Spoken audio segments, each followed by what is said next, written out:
Hello dear students, welcome to SciWeb, the new session. Today we want to study the term momentum. Momentum.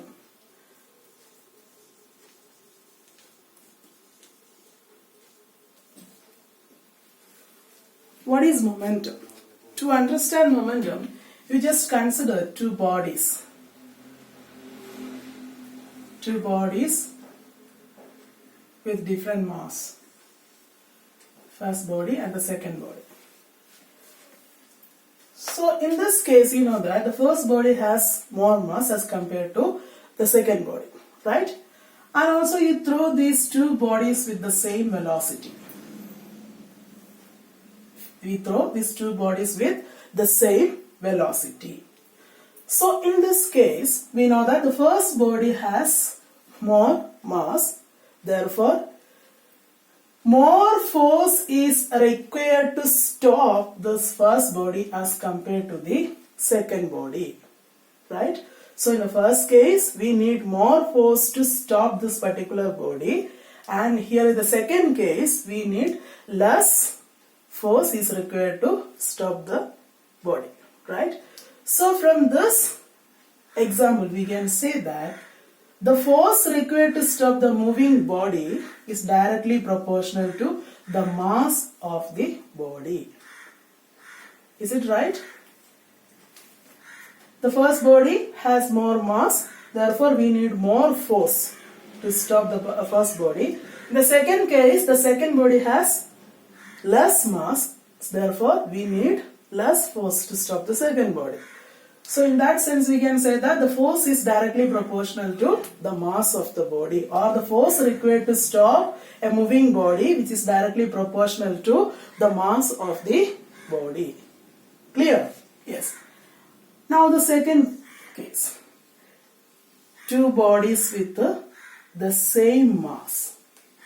Two bodies with the same mass. And we throw those two bodies with a different velocity.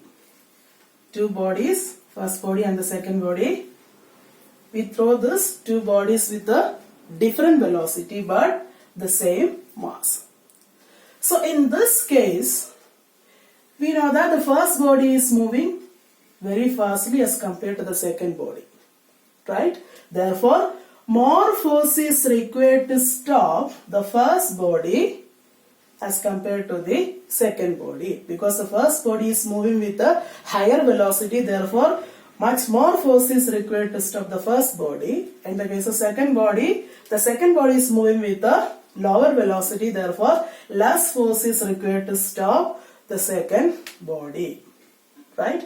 So from this experiment, we can say that the force required to stop the body is also directly proportional to the velocity of the body, right? So a force directly proportional to the velocity of the body, which means the first body is moving with a higher velocity, therefore we need much more force to stop the body. In the second case, the second body is moving with a less velocity or lower velocity, so in the case of second body, we need less force to stop the particular body. So we can say that the force required to stop the moving body is also directly proportional to the velocity of the body. So in a simple way, we can say that the force required to stop the body, stop the moving body, is directly proportional to the mass and velocity of the body. And this particular relation gives us another term that is known as momentum of the body. Momentum of the body. So we can write the momentum P is equal to the product of mass and velocity of the body. Here P is called momentum, M is the mass of the body, and V is the velocity of the body. So in simple way, momentum is the product of mass and velocity of the moving body. Some important points are there. This momentum is a vector quantity. Momentum is a vector quantity. What do you mean by vector quantity? If a quantity having both magnitude and direction, that kind of quantities are what we call vector quantities. So here the momentum is a vector quantity. Why? Because here in this case, the direction of momentum is in the direction of velocity. Here the direction is in the direction of velocity. So momentum is a vector quantity. And the second point, every moving body possesses momentum.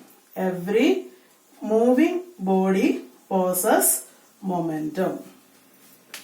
Which means what? All the stationary body is having zero momentum. For example, you just consider this first body. Here you just imagine this first body is at the state of rest.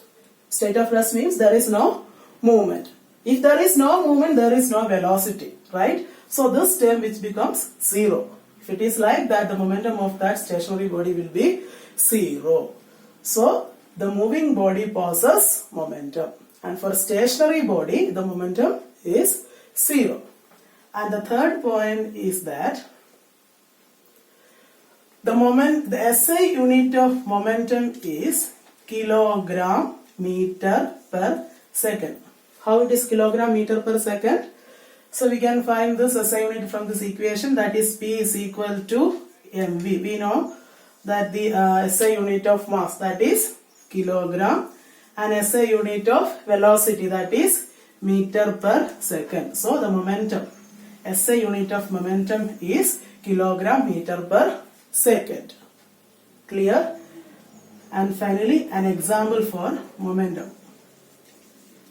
For example, a karate player can easily break the bricks with his a single blow of his hand. How it is happening? When this karate player is moving his hand very fastly, a large momentum is produced there. So that large momentum suddenly comes to zero within a very short interval of time with the release of a large amount of force. And that large amount of force is able to break the bricks. Many other examples are there. So after studying all these things, you just find out more examples of the term momentum. I hope that you clear the simple idea. And next time we will meet with another topic.